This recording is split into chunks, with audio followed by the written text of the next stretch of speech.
আপনারা কি শুনছেন গত ৩-৪ দিন আগে ফরিদপুরে দুইজন মুসলমান মেরে লাইছে? যারা শুনছেন তারা একটু জবাব দিয়ে শুনছেন?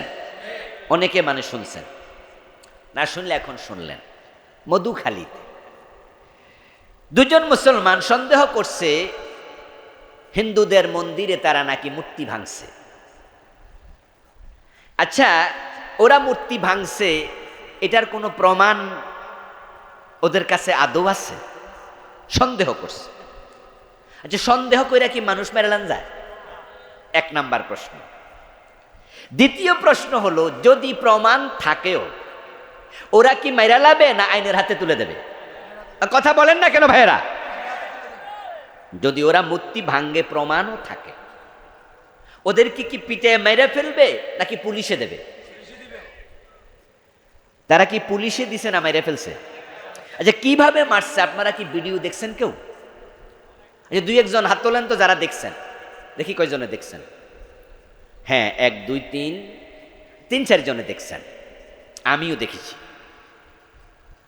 ওই ভিডিওটাতে দেখলাম তার 2 হাত বেঁধে এদিকে নিছে রশি দিয়া, 2 পা বেঁধে আরেকজন ধরছে, তারপরে লাঠি দিয়া সাপের মতো পিটে মারছে।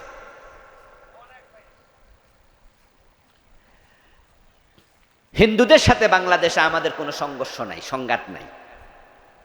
এই দেশের হিন্দুরা মুসলমানরা আমরা ভাইয়ের মতো বন্ধুর মতো এক বাজারের তরকারি কিনি, ঠিক না? একসাথে চলি। এই 52 বছরের বাংলাদেশে আমাদের দেশে কোনো ধর্মীয় রায়ট হয় নাই। আমরা মুসলমানরা মনে করি সংখ্যালঘু হিন্দুরা আমাদের কাছে আমানত।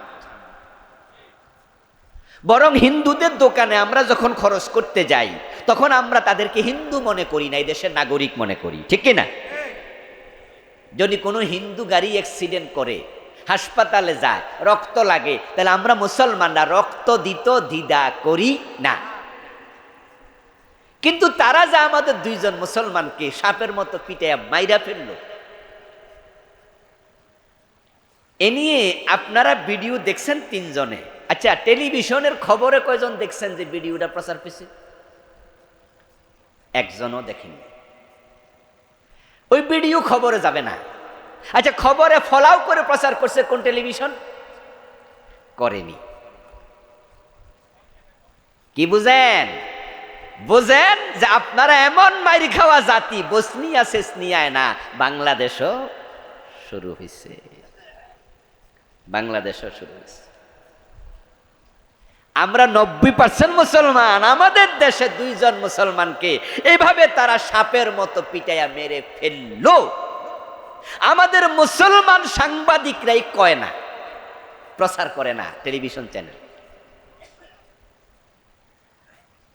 আচ্ছা, আগামী পরশুদিন যদি আপনাদের সোনার গায়ে পিটাইয়া মারে, সেটাও কি প্রচার করবে? করবে না। কপাল পড়া মুসলমান, তোমাদের কপাল অনেক আগে পড়া শুরু হয়েছে, সেটা বাংলাদেশে এসেও পৌঁছে গেছে। মায়ানমারে পিটাইছে, সাপের মতো পিটাইছে, পাখির মতো গুলি করছে, কচুর মতো কাটছে। 10 লাখের বেশি মুসলমান, রোহিঙ্গা মুসলমান নাফ নদী পার হইয়া বাংলাদেশে আইসা পলাইছে, আশ্রয় নিছে। ও দোস্ত, মায়ানমার থেকে বাংলাদেশে পলাইতে আসছে, কিন্তু তোমাদেরকে যখন পিটাবে তোমাদের পলানোর জায়গাও নেই।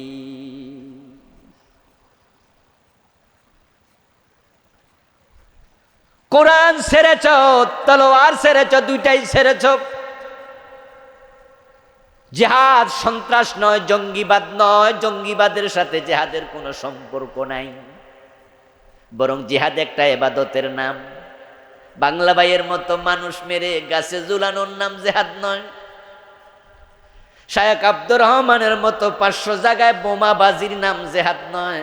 সিনেমা হলে বোমা মেরে নিরীহ দর্শক হত্যার নাম জেহাদ নয়, আদালতে বোমা মেরে বিচারক হত্যার নাম জেহাদ নয়। আমরা যে জেহাদ কোরআন হাদিস থেকে শিখেছি সেটা হলো অন্যায় করব না, অন্যায় সহ্য করা হবে না, অন্যায় যেখানে প্রতিবাদ সেখানে, মুখ দিয়ে বলবো, কলম দিয়ে লিখবো, মাইক দিয়ে প্রচার করব, সেমিনার সিম্পোজিয়াম করব, আবার যখন প্রয়োজন হয় তলোয়ার হাতে তুলে নেওয়া লাগবে।